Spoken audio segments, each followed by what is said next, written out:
नमस्कार, hello and a very warm welcome. मैं हूं आपके साथ भावना शर्मा। मंथली प्रिडिक्शंस कितनी इंपॉर्टेंट होती हैं ये हम सब जानते हैं, क्योंकि किसी भी महीने की शुरुआत होते होते ना बहुत सारी चीज़ों के लिए हम प्लानिंग करते हैं। हम सोचते हैं कि भाई अब महीना शुरू हो रहा है, अब हम देख लें कि क्या हमारी लाइफ में सही चल रहा है, उसे और कैसे ठीक करें, क्या हम एहतियात बरत सकते हैं, क्या और चेंजेस, क्या बदलाव किए जा सकते हैं। इसीलिए अगर महीने से पहले ही आपको ये पता लग जाए कि भाई कहाँ कहाँ क्या क्या चीज़ें में चेंज आप कर सकते हैं, तो आई थिंक उससे बेहतर कुछ नहीं है। और इसीलिए we have started this monthly prediction videos, जिसमें कि हम बात करते हैं आने वाले महीने के बारे में। We talk about your professional, personal, health, career and everything. ये जो वीडियो है इसमें हम बात करेंगे अप्रैल के महीने के लिए। अप्रैल के महीने में कर्क राशि वाले लोगों के लिए कैसा रहेगा ये पूरा महीना, और खास तौर पे क्या उपाय आप लोग कर सकते हैं। इस वीडियो के अंदर ट्रांजिट्स भी इन्वॉल्व होते हैं, और खास तौर पे ट्रांजिट्स जो होते हैं, क्योंकि देखिए बहुत इंपॉर्टेंट होते हैं। जब भी ग्रह गोचर करता है कोई भी, तो उससे आपकी जिंदगी में बहुत बड़ा एक चेंज आता है, बहुत बदलाव आते हैं। आपके कुंडली की जो महादशा अंतरदशा है वो तो बदलाव लाती ही लाती है, लेकिन साथ ही में जो ग्रह गोचर कर रहे हैं, जो ट्रांजिट्स हो रहे हैं, उसका भी एक बड़ा इम्पैक्ट आपके ऊपर पड़ता है। इस वीडियो के अंदर बेसिकली हम ट्रांजिट्स को भी इन्वॉल्व करेंगे। और कर्क राशि वाले लोगों के लिए वीडियो रहेगा। तो देखिए, कर्क राशि चंद्रमा की राशि है, और कर्क राशि वाले लोगों का थोड़ा सा अगर हम एक एक ओवरऑल बिहेवियर की बात करूं तो बहुत इमोशनल होते हैं। डिपेंड्स कि आपका चार्ट में कौन कौन सा ग्रह कहाँ कहाँ बैठा है, लेकिन अगर मैं वैसे ही स्वभाव की बात करूं तो कर्क राशि वाले लोग अक्सर बहुत ज़्यादा इमोशनल होंगे, हमेशा बहुत सॉफ्ट स्पोकन होंगे, आर्ट से कला की तरफ उनका रुझान ज़्यादा होगा चंद्रमा की वजह से। और बहुत जल्दी किसी के साथ कनेक्ट कर सकते हैं। ऐसे लोग बहुत सौम्य होते हैं, बहुत कहीं ना कहीं पे ऐसे लोग जो होते हैं वो हमेशा क्रिएटिविटी की तरफ ज़्यादा भागते हैं। तो अगर मैं आपके लिए बात करूं कि भाई अप्रैल का महीना कैसा रहेगा, अप्रैल के शुरुआत में बृहस्पति जो है सूर्य और बुध के साथ युति बनाएंगे दशम भाव में। अब 10th हाउस में जब सूर्य, बृहस्पति और बुध रहेंगे तो आप देखेंगे आपके काम करने का जो पैटर्न है वो लोगों को पसंद आएगा इस अवधि में। हालांकि काम का दबाव ज्यादा रहेगा, हालांकि आपका जो वर्क प्रेशर है वो ज्यादा रहेगा, आपको काम को मैनेज करने में थोड़ी सी दिक्कतें जरूर आ सकती हैं, लेकिन ओवरऑल समय आपके लिए अच्छा है। दूसरी चीज अगर मैं बात करूं सैटर्न की स्थिति की, तो देखिए शनि जो है वो अष्टम भाव में है, और अष्टम भाव में पारिवारिक मनमुटाव लेकर के आएंगे। पारिवारिक स्थिति जो है वो छोटी सी बात जो है वो बड़ा कोई वाद विवाद, कोई बड़ा फसाद खड़ा कर सकती है। तो आपको इन चीजों के ऊपर बहुत ज्यादा ध्यान रखने की जरूरत है। इस अवधि में सेहत का भी थोड़ा सा ध्यान रखना पड़ेगा। But we'll talk about the positive part also. सबसे पहले कार्य क्षेत्र की बात कर लेते हैं। कार्य क्षेत्र के हिसाब से अगर देखा जाए तो आपके लिए करियर जो है वो बहुत अच्छी एफर्ट्स जो आप कर रहे हैं उसके रिजल्ट्स आपको धीरे धीरे मिलना शुरू हो जाएंगे। इनिशियल फेज आपके लिए बहुत अच्छा रहेगा। सरकारी पक्ष से जुड़े हुए लोगों के लिए समय अच्छा है, प्रमोशंस हो सकते हैं।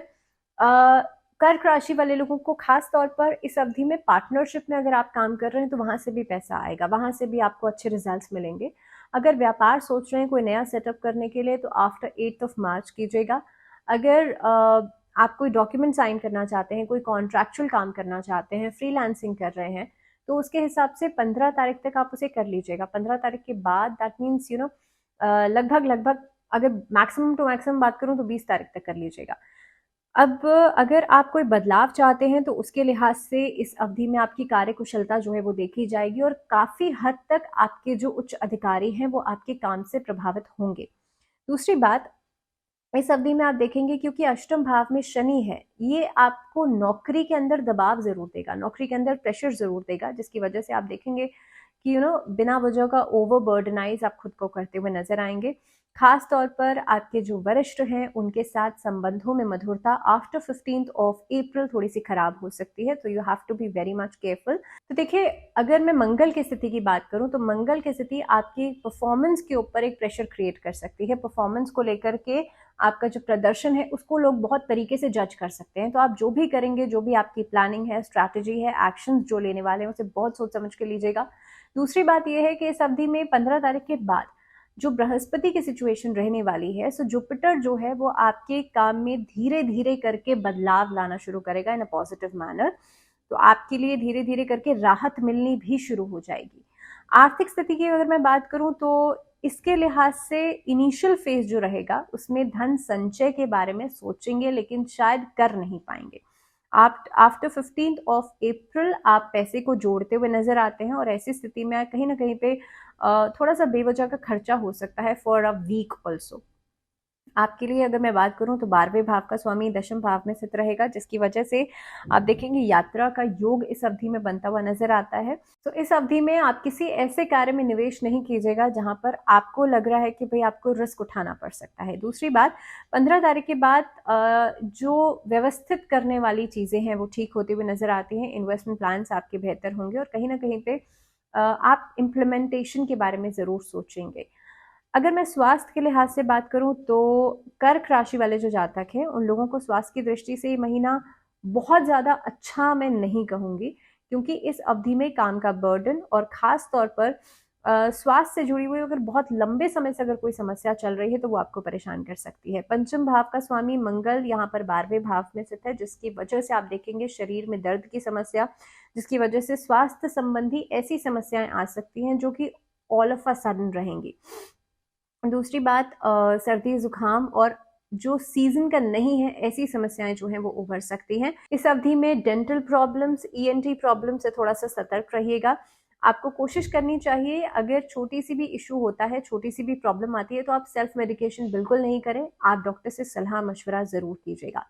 अगर मैं रिलेशनशिप्स की बात करूं तो रिश्तों के लिहाज से खासतौर पर अप्रैल का महीना काफी हद तक बेहतरीन रहेगा आप लोगों के लिए। एक दूसरे के साथ एक हार्मनी, एक पीस जो है वो रहेगा, और जो पहला हफ्ता रहेगा उसमें आप किसी को मैरिज के लिए प्रपोज कर सकते हैं। इस अवधि में आपको शादी विवाह के लिए प्रस्ताव भी काफी मिल सकते हैं।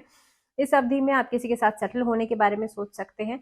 लेकिन अगर मैं मंगल की स्थिति की बात करूं तो आपको थोड़ा सा अपने अंदर सौम्यता रखने की जरूरत है, थोड़ा सा संयम रखने की जरूरत है। बहुत ज्यादा ओवर हाइपर होना आपके रिश्तों को खराब कर सकता है। I am talking about your marriage life. दूसरी बात यह है कि यहाँ पर परिवार के तनाव की वजह से भी उसका असर भी आपकी पर्सनल लाइफ पर, आपके रिश्ते पर पड़ता हुआ नजर आता है। So just be careful. अगर हाँ हम बात करें पारिवारिक जीवन की, तो पारिवारिक जीवन में जो पुराने मसले हैं, पुरानी समस्याएं हैं, वो सॉर्ट आउट होती हुई नजर आती हैं। इस अवधि में कोर्ट कचहरी के मामले जो हैं वो भी खत्म होंगे, लेकिन आपको बहुत ज्यादा पेशेंस रखनी पड़ेगी। दूसरी बात यह है, आफ्टर 15 अप्रैल आपके लिए धीरे धीरे करके आपके माता पिता की सेहत में सुधार होता हुआ नजर आता है। इसी के साथ साथ अगर कोई पुराना काम रुका हुआ था, लैंड या प्रॉपर्टी से जुड़ा हुआ, वो पूरा होता हुआ नजर आता है। इस अवधि में आप लोग देखेंगे खासतौर पे घर खर्च या डोमेस्टिक चीजों के ऊपर थोड़ा सा खर्च बढ़ेगा आफ्टर 15 अप्रैल। अगर मैं एजुकेशन वाइज बात करूं, स्टूडेंट्स की बात करूं, तो देखिए स्टूडेंट्स के लिए अगर मैं अप्रैल का महीने की शुरुआत से बात करूं तो थोड़े से प्रोडक्टिव आप रहेंगे, लेकिन धीरे धीरे प्रोडक्टिविटी कम होती हुई नजर आती है। सो इन दैट केस आपको थोड़ा एक्स्ट्रा एफर्ट डालने की जरूरत है, थोड़ा सा कॉन्शियसली, थोड़ा अलर्ट होकर के काम करने की जरूरत है। कहीं ऐसा तो नहीं है आप मेहनत कर रहे हैं लेकिन डायरेक्शन गलत है, तो इसके लिहाज से थोड़ा सा आपको अलर्ट रहना पड़ेगा। दूसरी बात यह है कि कर्क राशि वाले जो लोग हैं इस अवधि में बहुत ज्यादा इमोशनल होकर के सोचेंगे, तो शायद आपके लिए एकेडमिकली आप उतना अच्छा फोकस नहीं कर पाएंगे। इनफैक्ट जो बच्चे इसी लाइन में आगे बढ़ना चाहते हैं या फिर एज अ लेक्चरर और एज अ प्रोफेसर कहीं पर आगे कुछ काम करना चाहते हैं, आप लोगों के लिए अप्रैल का महीना काफी सिग्निफिकेंट रहेगा, बिकॉज एज सच कोई मेजर डिसीजंस आप ले सकते हैं। दूसरी बात यह है कि इस अवधि में आर्ट से कला के साथ जुड़ना भी आपको काफी हद तक बहुत ही बेनिफिट देने वाला है। लेकिन ध्यान ये रखिएगा कि आप जो भी कार्य कर रहे हैं उसे सही डायरेक्शन में कीजिएगा, और खास तौर पर एक साथ मल्टीटास्किंग इस अवधि में आप नहीं हो सकते हैं। ऐसा नहीं है कि आप क्रिएटिविटी को भी अपनाएं, आप और भी बहुत सारे ऑप्शंस हाथ में लेके चलें। सो जो भी आप करना चाहते हैं उस पर स्टिक रहिए, उस पर फर्मली डिसीजन जरूर लीजिए। अगर मैं उपाय की बात करूं तो देखिए कर्क राशि वाले लोगों को इस पूरे महीने में भगवान शिव की आराधना जरूर करनी चाहिए, शिव परिवार की पूजा जरूर करनी चाहिए, उससे घर के कलह कलेश भी खत्म होंगे। और खास तौर पर अपने नहाने के पानी में एक चुटकी नमक डाल करके नहाना शुरू कीजिए। आपका जितना भी एंग्जाइटी है, जितना भी नेगेटिविटी है, स्ट्रेस है, वो वॉश आउट होगा। तीसरा उपाय आपको ये करना है कि इस महीने के अंदर आपको खासतौर पर मंगलवार के दिन और शनिवार के दिन, 2 दिन आपको शमी के पौधे में दीपक जलाना है संध्या काल के समय, और साथ ही में बजरंग बाण का पाठ करना है। तो ये उपाय आपके पूरे महीने को और बेहतर बनाएंगे, और खास तौर पर आप जो करना चाहते हैं, आपकी जो मनोकामना है वो जरूर पूरी होगी। सो इसी के साथ इस वीडियो में फिलहाल इतना ही। अगले वीडियो तक दीजिए इजाजत, जुड़े रहिए चैनल के साथ। नमस्कार।